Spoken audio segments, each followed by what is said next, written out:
Let me put on some lipstick for color. Dab, dab, dab, dab, dab, dab, dab. Am I more colorful now? Today is the... Wait, what Ramadan is this? Today is the 19th Ramadan.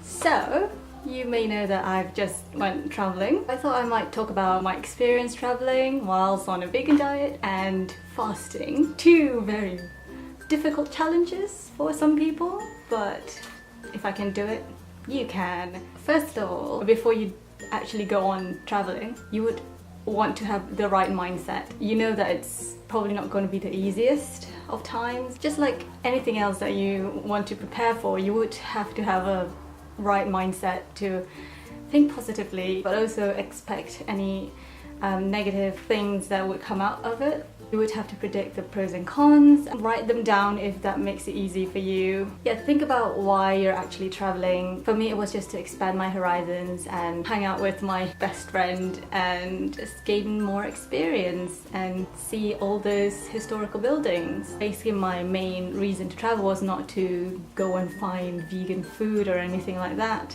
though that was necessary, but it's just a side reason. If you get what I mean. It will obviously, you know, challenge your comfort zone, going to a different country, experience different cultures. All you can really do to deal with the differences is to have a positive mindset and a can-do mindset, you know. So the next on my list is a pre-travel arrangement in terms of food. Since you can't bring in liquid on the plane, you can bring solid foods. You can bring snacks if it's a short flight for you to munch on. Try not to bring bananas because they would get squished in your bag and they would get oxidized pretty quickly, and that's what happened with my bananas. I put it in the bag and it got all squishy and yucky, so I couldn't eat them. If you do want to bring the bananas, bring it, probably don't put it in plastic bag because I think the ethylene in the plastic component will oxidize the banana even faster. So put it in a canvas bag or paper bag would do. Yeah, paper bag, yes. And also, before you go traveling, I would recommend you to Google vegan restaurants in the city that you will be at, just to make it easier for you to, you know, if there are any options. And if not, Google vegetarian restaurants, or even if they don't have any specific vegan or vegetarian restaurants, it's fine, because most restaurants do have vegetarian options anyway, and you can request for the food to have no meat, no dairy or eggs. And also search for the nearest supermarket. That will be helpful, especially if you're going backpacking and staying in Airbnbs, you would need a supply of food. And the third point is that when you are actually in that different country, in that different city, and that you are buying food at the supermarket, you would need to be aware of the ingredients, especially if you're traveling to a country where English is not the main language. I think it was in Venice or Rome. No, it was in Rome. I wanted to buy pasta and the pasta sauce. I wanted a normal tomato sauce because I'm an idiot. I bought the one that contained meat. I did see the label saying Concarne. Concarne? How would you pronounce it? Concarne? I thought that it was like a vegetarian version of it, because I remember when I was in college they had a vegetarian option of a meal and it's called Concarne, and so that's why I guess my mind thought that, oh, it might be vegetarian. I did look at the ingredients.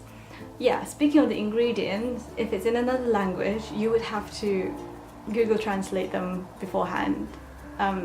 Make sure you know the translations of the basic ingredients such as eggs, milk, egg white, meat, those basic ingredients. Yeah, I checked the ingredients and there weren't any eggs, weren't any milk, and so I bought it. I don't know why, but yeah, I bought it, and then I did cook it for iftar that night. I took a small bite out of the beans mixed with that sauce, and once I put it in my mouth, I knew it was meat straight away. Even though like I gave myself the benefit of the doubt, I was like, is this meat? And then I asked Dini to taste it, but she wouldn't taste it.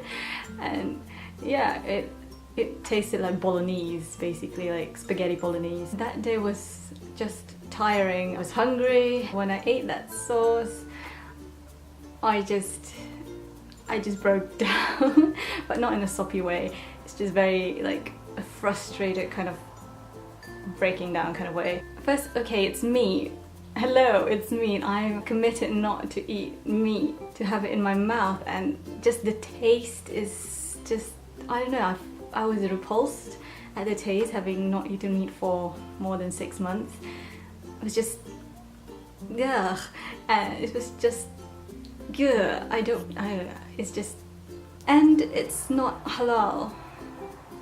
Yeah, it's basically like the worst situation ever. But then it's fine. Dini helped me to just get rid of that sauce. So yeah, am I still vegan? Yeah, that was just that was an experience. It taught me to be more careful next time. At least I know what Concarne means.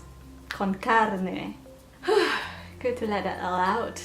Yeah, now you know. And the next point is that if you want to have a truly vegan experience, like, it would be great if you can travel with people who are on a similar diet, so that they can motivate you and they can help you choose the food, and they can help you not to make the mistake that I did, perhaps. Don't get me wrong, I did enjoy traveling with Dini so much. We had such good conversations and it was just splendid. Her brother was also very supportive and very lively. Yeah, it's just, I would say that it would be much easier if there were more vegans traveling with me. Traveling during Ramadan, to be honest, it was difficult. It's not so much the hunger, it's more of the dehydration that was really not nice.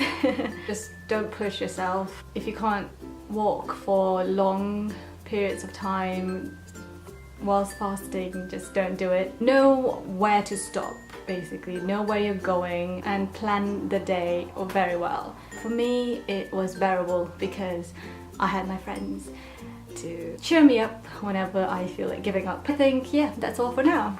Thank you for watching. Have a good day, spread the love, and be at peace.